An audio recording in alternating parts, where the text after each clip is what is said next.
Are you ready for an epic adventure in a fairy tale world? Then join Midnight Murmurs for our latest chapter, featuring a fierce berserker with a deadly Zweihänder. This final installment is a slow burn of character development, world building, and immersive storytelling that will leave you breathless. So if you want to experience the power of showing, not telling, in writing, hit that like button and subscribe to our channel for more enchanting stories like this one. Welcome to Midnight Murmurs, where magic comes alive in every word. Chapter 1: The Awakening. The Berserker lay still for centuries, his huge Zweihänder sword by his side, as the world around him changed. The once great city that he had fought to defend was now a ruin, the echoes of the battles he had fought still ringing in his ears. He had been asleep for so long that he had lost track of time, but as he began to stir, he knew that it had been a very long time indeed. He felt the cold stone beneath him and the rough fabric of his clothes against his skin. He opened his eyes and squinted in the dim light. The ruins of the city were all around him, and the air was thick with dust and the smell of decay. He slowly pushed himself up to a sitting position, his huge sword beside him. He had fought countless battles with this sword, had slain countless enemies, and had seen countless horrors. But now, he felt a weariness that went beyond physical exhaustion. He had fought for so long, had seen so much death and destruction, that he had grown tired of the endless cycle of violence. He looked around at the ruins of the city and felt a pang of sadness. He remembered how beautiful it had once been, how full of life and energy. But now, it was a dead place, full of ghosts and memories. He stood up slowly, his huge frame towering over the ruins. He was a giant of a man, with muscles that rippled beneath his skin, scars that crisscrossed his body, and a face that was lined with age and experience.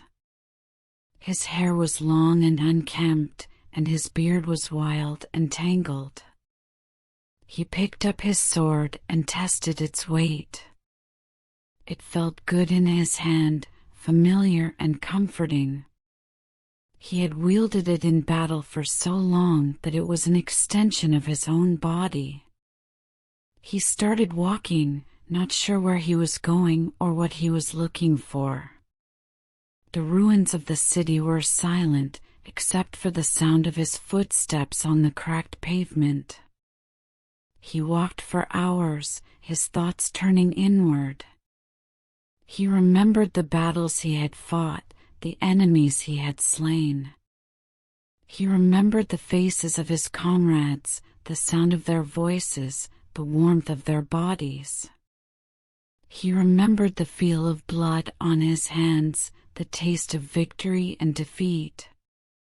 But he also remembered the faces of his enemies, the sound of their dying screams. He remembered the pain he had inflicted, the damage he had caused. He remembered the guilt that had haunted him for centuries. As he walked, he saw signs of life. He saw a small village in the distance, and the smoke rising from its chimneys. He saw animals grazing in the fields, and birds flying in the sky. He felt a sense of hope stirring within him. He approached the village cautiously, not sure how he would be received. As he got closer, he saw that the villagers were going about their business, paying him no attention. He walked through the village, looking for a place to rest. He found an inn and went inside. The innkeeper looked up as he entered and nodded in greeting. The Berserker sat down at a table and ordered some food and ale. As he ate, He listened to the conversations around him. The villagers were talking about their lives, their families, their hopes and dreams. They spoke of the hardships they faced, but also of the joys and pleasures of life. The Berserker felt a sense of detachment from their words. He had been fighting for so long that he had forgotten what it was like to live a normal life, to have hopes and dreams, to find joy in the simple things. He realized that he had been so focused on fighting and killing that he had lost touch with his humanity. He finished his meal and paid the innkeeper, then stepped outside into the night. The stars were bright overhead, and the air was cool and refreshing. He looked around at the village and felt a sense of longing. He wanted to be a part of this world, to live among these people, to find a place where he belonged. But he knew that he was a berserker, a warrior born and bred for battle. He had never known anything else. He walked back to the ruins of the city, his mind in turmoil. He thought of the battles he had fought, the blood he had spilled, the lives he had taken. He thought of the guilt that had weighed him down for so long. But he also thought of the hope he had felt in the village, the sense of longing for a normal life.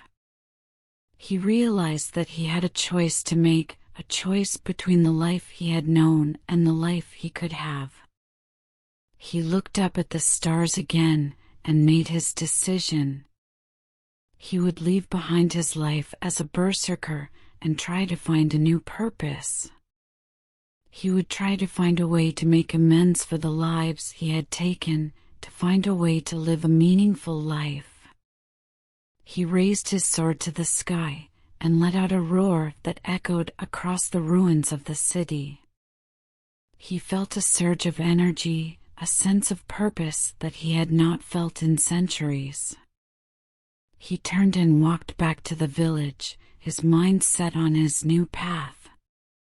He knew that it would not be easy, that he would face many challenges and obstacles. But he also knew that he had the strength and the will to overcome them. And so, the Berserker began his journey, a journey of self-discovery, redemption, and hope. He knew that it would be a long and difficult road, but he was ready to face whatever lay ahead. Chapter 2: The Journey Begins.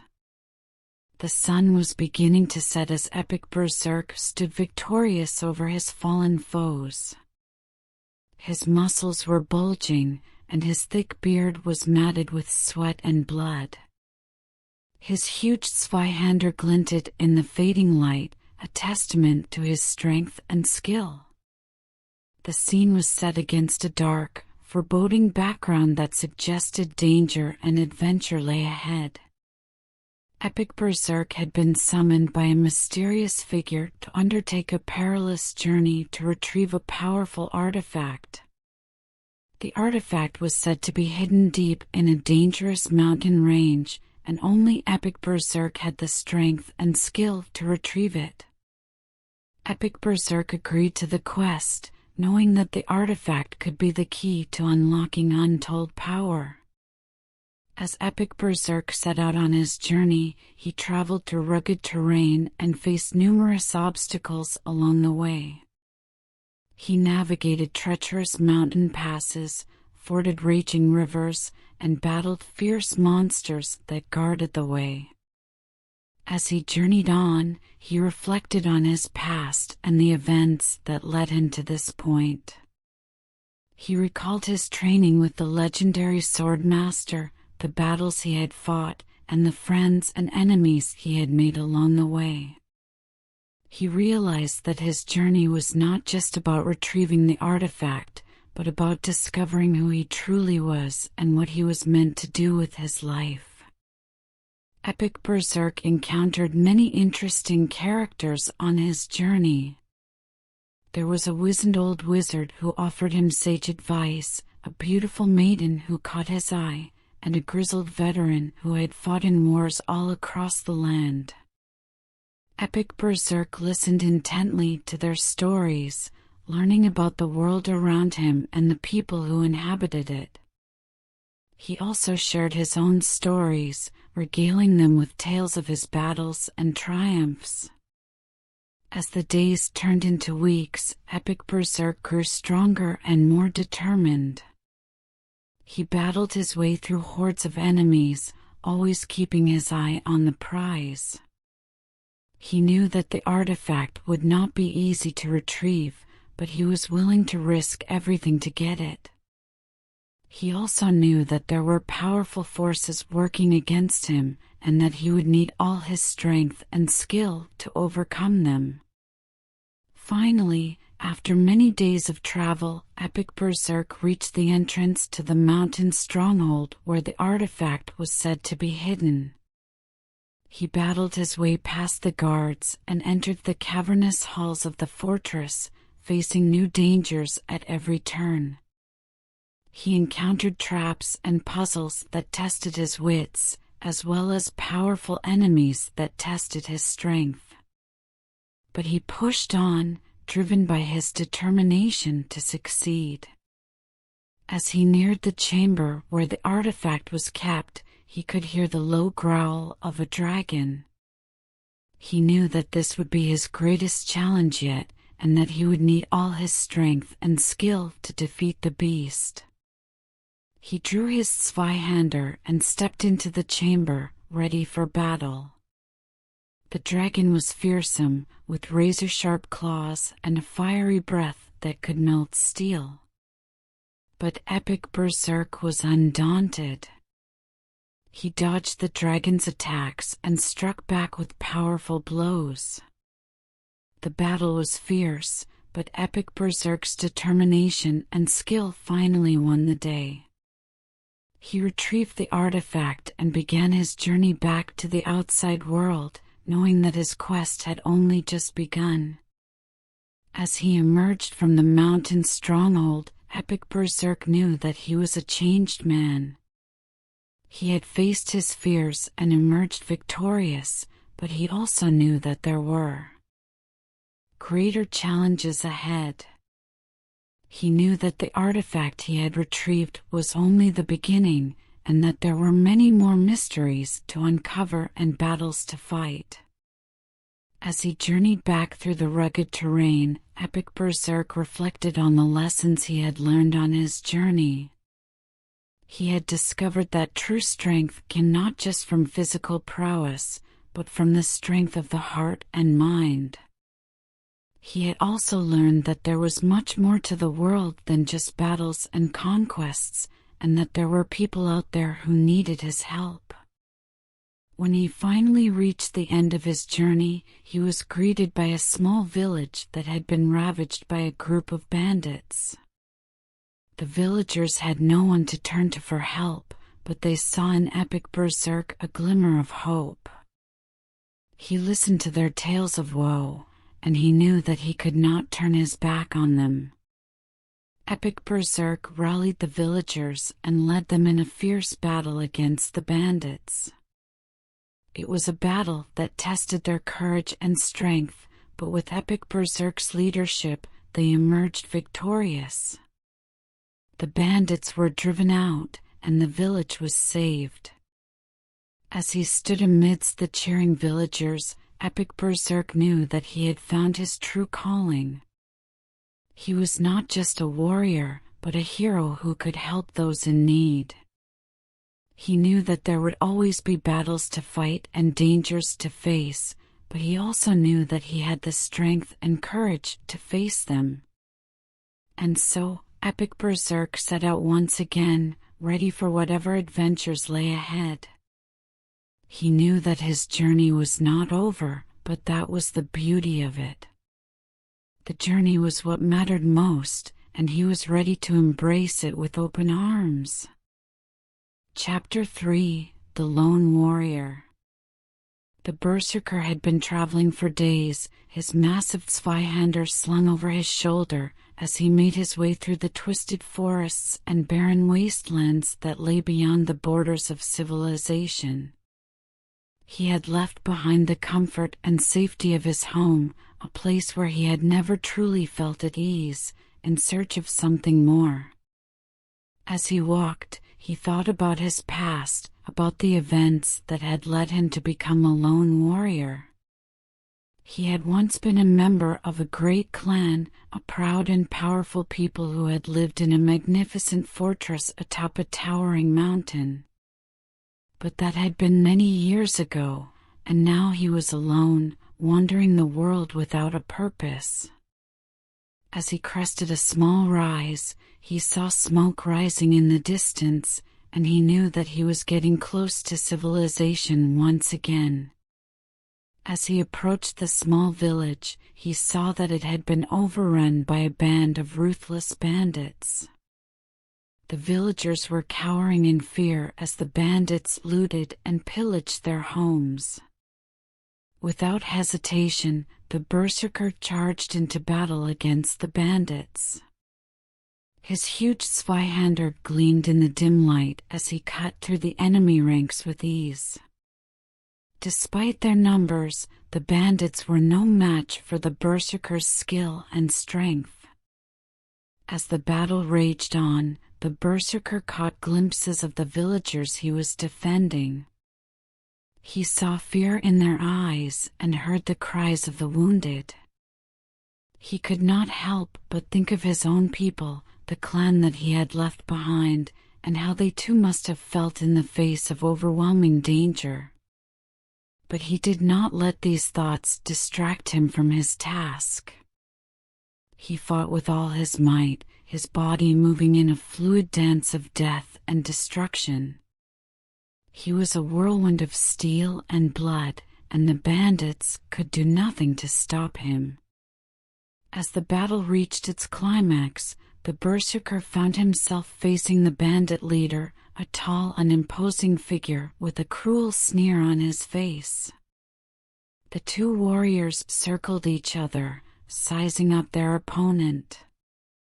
"You are a fool to challenge me," the bandit leader sneered. "I have defeated countless warriors in my time, and you shall be no different."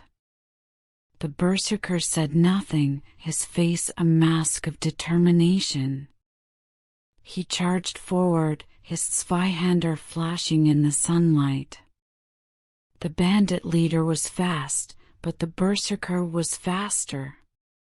He dodged and weaved around the leader's attacks, striking back with deadly precision.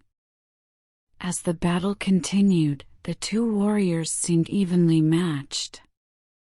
The bandit leader was a skilled fighter, but the Berserker's strength and agility proved to be too much for him. Blow after blow landed, each one inching the Berserker closer to victory. In the end, it was a swift strike to the bandit leader's midsection that sealed his fate. He fell to the ground, gasping for breath, as the Berserker towered over him, his Zweihänder raised high. "You have fought well," the Berserker said, his voice low and steady. "But your time has come to an end." And with that, he brought his sword down, ending the bandit leader's life. The villagers cheered as the Berserker emerged victorious. They thanked him for his bravery and offered him food and shelter. But the Berserker declined, knowing that he could not stay in one place for long. He bid them farewell and continued on his journey, his mind filled with thoughts of the past and the future. As he walked, he thought about the bandits and their cruelty. He wondered what could drive a person to commit such atrocities. He also thought about the villagers and their fear, their helplessness in the face of danger. But most of all, he thought about himself. He wondered what his place was in the world, what his purpose was as a lone warrior. He knew that he had strength and skill, but was that enough? Was there more to life than simply fighting and surviving? These thoughts weighed heavily on his mind as he walked, his footsteps taking him farther and farther from the village and deeper into the unknown. And yet, despite the uncertainty of his future, he felt a sense of calm wash over him. For the first time in a long while, he felt as though he was on the right path, that he was meant to be where he was. And so, he continued on his journey, his Zweihänder still slung over his shoulder, ready for whatever challenges lay ahead. For the lone warrior knew that no matter what came his way, he would face it with courage and strength, and that his destiny was his to forge. Chapter 4: The Dark Forest. Grendel stood at the edge of the dark forest, his massive Zweihänder sword slung over his shoulder. He looked into the dense thicket of trees, knowing that danger lurked within. As he stepped forward, a low growl rumbled in his throat. He knew that he had to be careful. The forest was silent except for the rustle of leaves underfoot. Grendel could hear the distant call of a bird and the faint sound of running water. But as he moved deeper into the woods, he heard something else. A whispering voice on the wind. It was a soft sound, like the breath of a ghost. Grendel paused, listening. The voice grew louder, more insistent. It spoke of riches and power beyond measure. It promised him glory and honor, fame and fortune. Grendel frowned. He had heard such promises before. They always led to ruin. But the voice continued, weaving its spell around him. Grendel felt a strange urge in his chest. He wanted to follow the voice, to see where it led. He took a step forward. Suddenly, a shape appeared in front of him. It was a spider the size of a small horse, its legs reaching out like sharp needles. Grendel swung his Zweihänder, slicing through the air.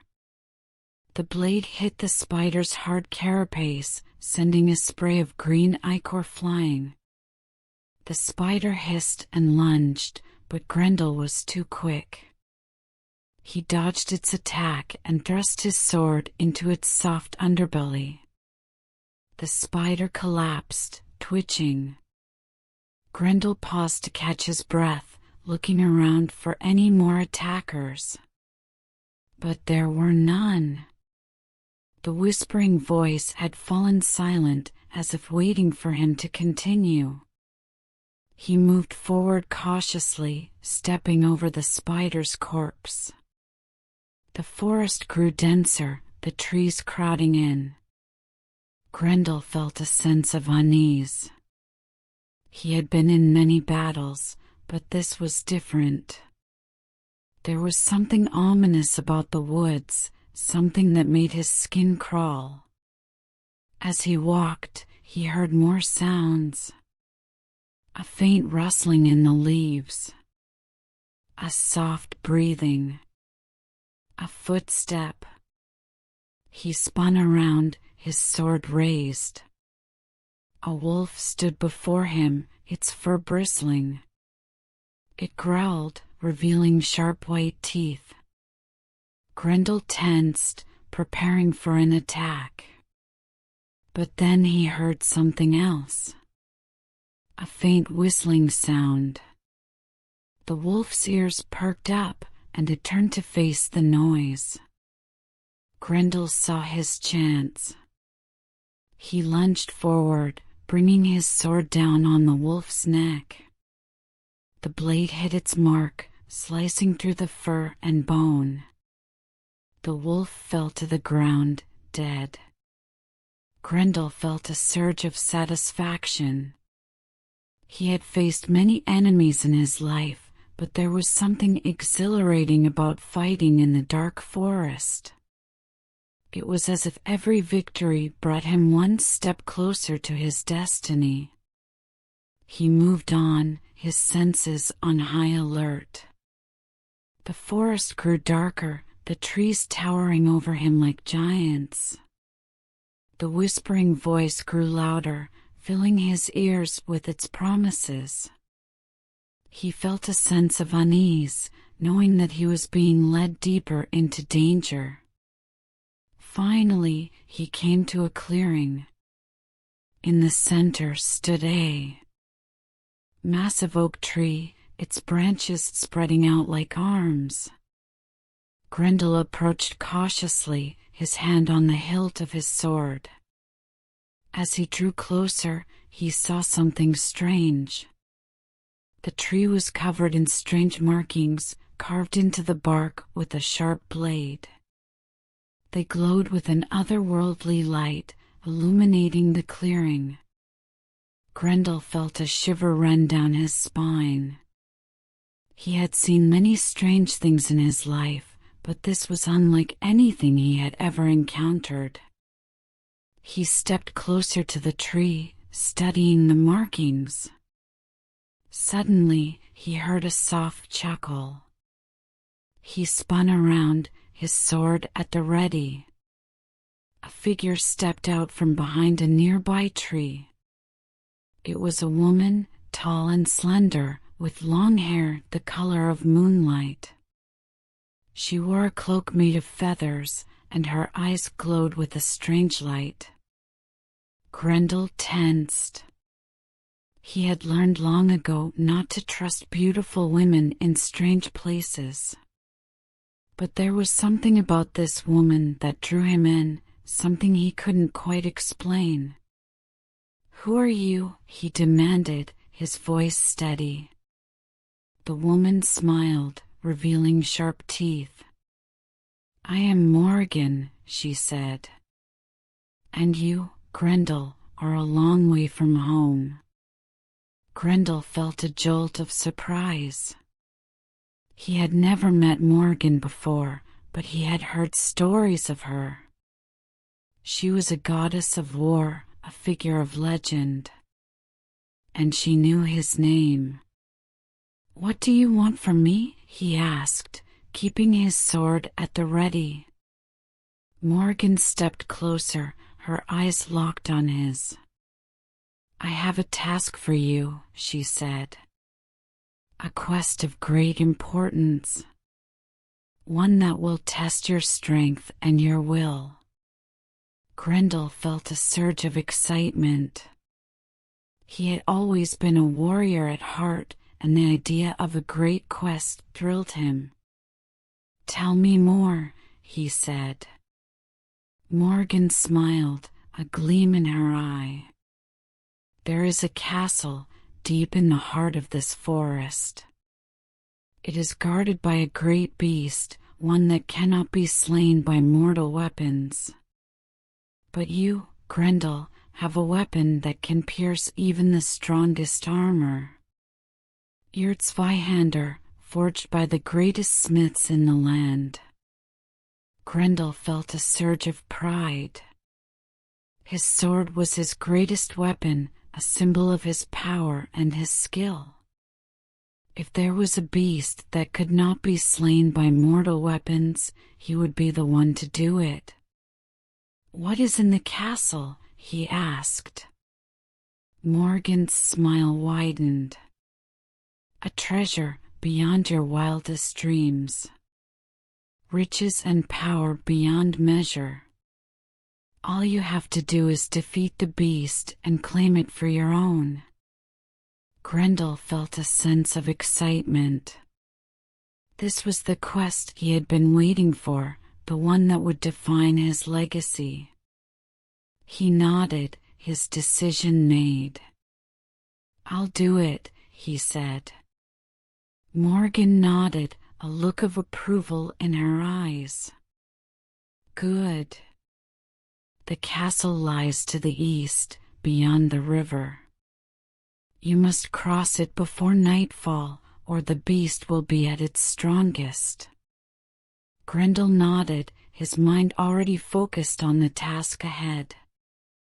He turned to leave, his hand on the hilt of his sword. But Morrigan called out to him. "Remember, Grendel," she said. "This is not just a quest for riches.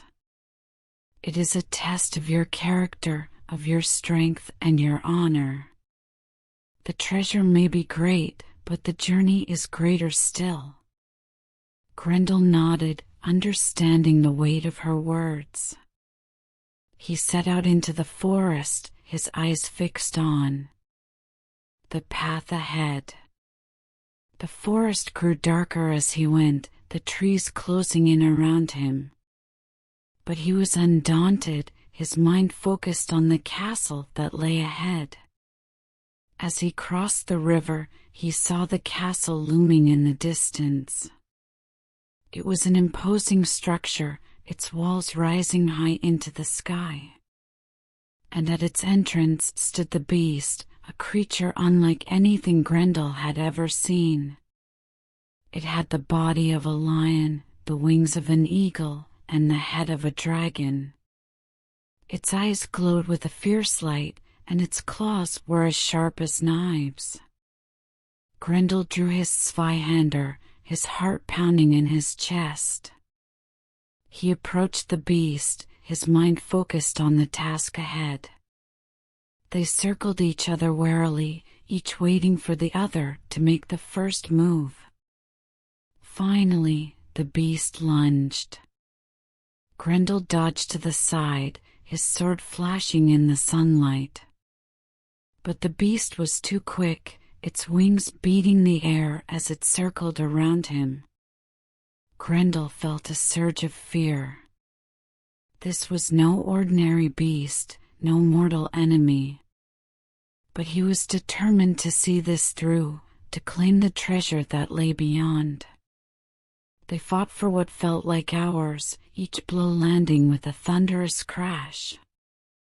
Grendel felt his strength beginning to wane, his arms growing heavy. But he pushed on, his mind focused on the prize. Finally, he saw his chance. The beast lunged, and Grendel dodged to the side, plunging his sword into its flank. The beast roared, a deafening sound that echoed through the forest. Grendel felt a surge of triumph. He had done it. He had defeated the beast and claimed the treasure. He stepped into the castle, his heart pounding in his chest. But as he entered the great hall, he saw something that made his blood run cold. The treasure was there, glittering in the dim light. But it was surrounded by a group of warriors, their swords at the ready. Grendel felt a sense of dread. This was no ordinary treasure. It was cursed, tainted by the darkness of the forest. And he had fallen right into its trap. But he was not one to back down from a fight. He drew his Zweihänder, his mind focused on the battle ahead. They charged at him, their swords flashing in the dim light.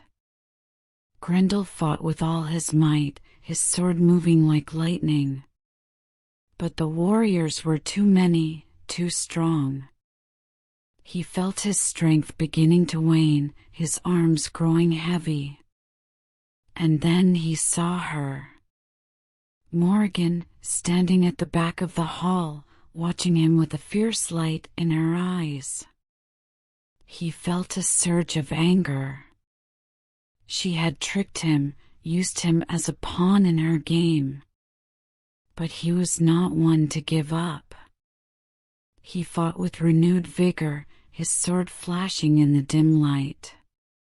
And finally, he emerged victorious. He claimed the treasure, the cursed gold and jewels that lay before him. But he knew that he had lost something more valuable in the process.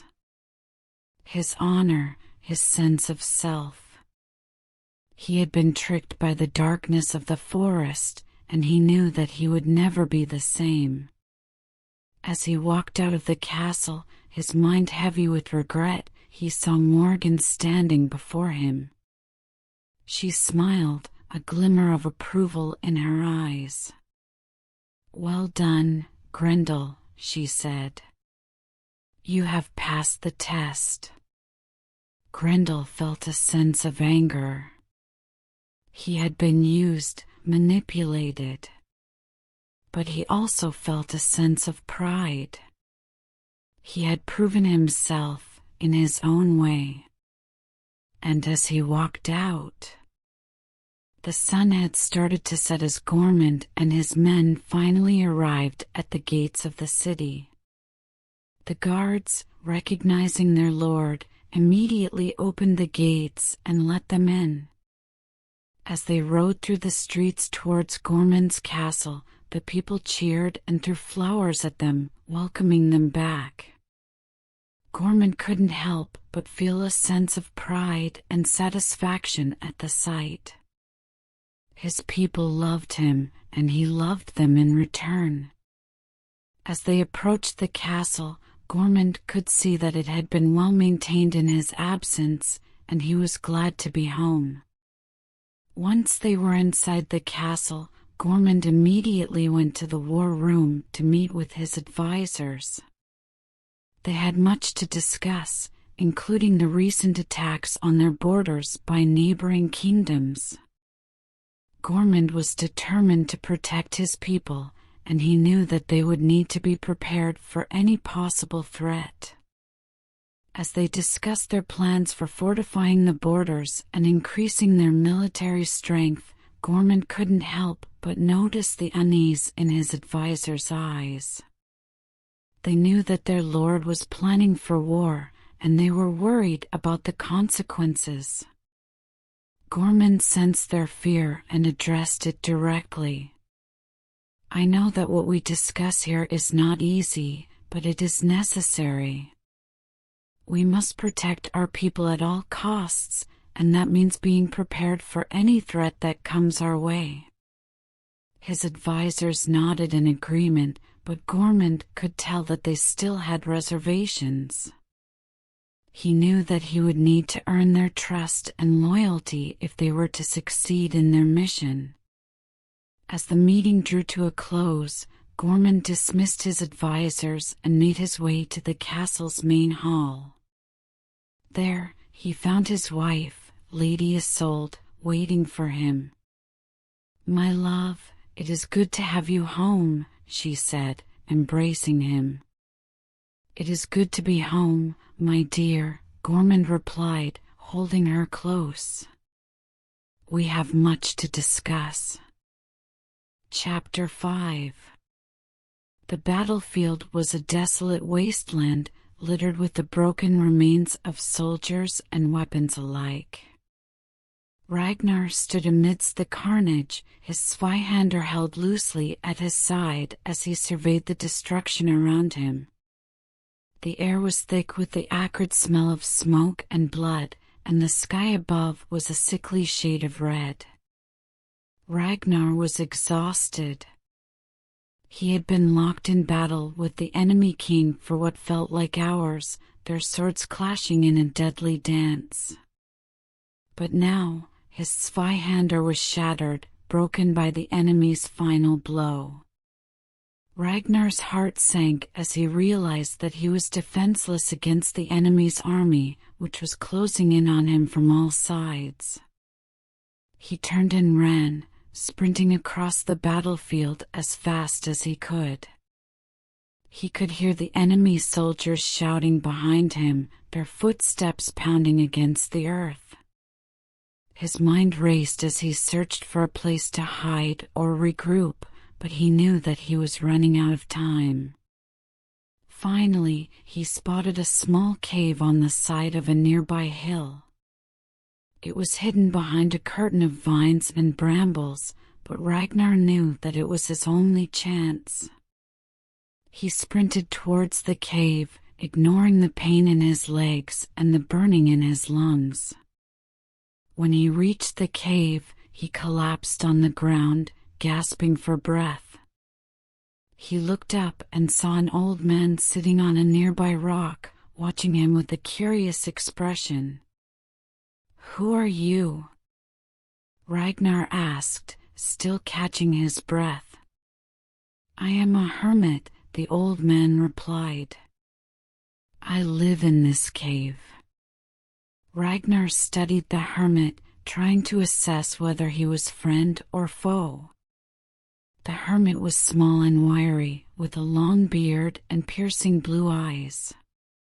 He wore a simple robe made of rough wool, and his skin was weathered and wrinkled from years of living in the wilderness. "I am Ragnar," the warrior said. "I am a fighter, a leader, and a warrior. I have been defeated, but I will not be conquered." The hermit nodded, a small smile playing at the corners of his mouth. "I can see that you are a strong warrior," he said. "But strength alone will not win this battle." Ragnar looked at the hermit, puzzled. "What do you mean?" "I mean that you must learn to make weapons as well as wield them," the hermit said. "I can teach you the ancient art of sword making, but it will not be easy." Ragnar's eyes lit up at the prospect of learning a new skill. He had always been fascinated by the craftsmanship of weapons, but he had never had the opportunity to learn how to make them himself. "I am willing to learn," he said. The hermit smiled. "Then let us begin." For weeks, Ragnar worked tirelessly on his new sword. He spent hours each day hammering, shaping, and polishing the blade, using all of the skills he had learned from the hermit. He was determined to create a weapon that was even more powerful than his last, one that would allow him to defeat his enemies and protect his people. As he worked, he reflected on his journey thus far. He thought about the battles he had fought, the friends he had made, and the enemies he had defeated. He realized that his true strength lay not just in his physical prowess, but in his cunning and strategic thinking. He had learned to lead his troops with confidence, to outsmart his enemies with clever tactics, and to always keep his wits about him in the heat of battle. Slowly but surely, Ragnar's new sword began to take shape. It was longer and heavier than his old one, with a wickedly sharp edge and a beautifully polished finish. It gleamed in the sunlight, reflecting the colors of the world around it. When it was finally complete, Ragnar held it up to the light, admiring his handiwork. It was a true work of art, a testament to his skill and determination. But the true test came when Ragnar returned to the battlefield, his new sword in hand. He was surrounded once again by enemy soldiers, their swords drawn and their faces twisted with anger and hatred. Ragnar stood tall, his new sword held at the ready. He knew that this battle would be difficult, but he was ready. He had learned from his mistakes, and he was determined to emerge victorious. The battle was fierce, with swords clashing and shields splintering. But Ragnar held his own, his new sword glinting in the sunlight as he struck down his enemies one by one. He moved with a fluid grace, his every movement calculated and precise. As the battle raged on, Ragnar felt a sense of pride welling up inside him. He had come so far, from a simple warrior to a true leader and fighter. He had learned the value of hard work, of perseverance, and of never giving up in the face of adversity. And as he stood there, sword in hand, surrounded by the remnants of his enemies, Ragnar knew that he had truly become an epic berserker. Thank you for joining us on this epic journey into the world of fairy tales. We hope you enjoyed this final chapter, filled with slow-burning character development, immersive world building, and pulse-pounding battles. If you want to experience more magical adventures like this one, don't forget to hit that subscribe button and turn on notifications so you never miss an episode of Midnight Murmurs. We are passionate about showing, not telling, in our writing, and we hope you'll join us on this enchanted path. Until next time, keep dreaming and believing in magic. This has been Midnight Murmurs, your guide to the world of fairy tales.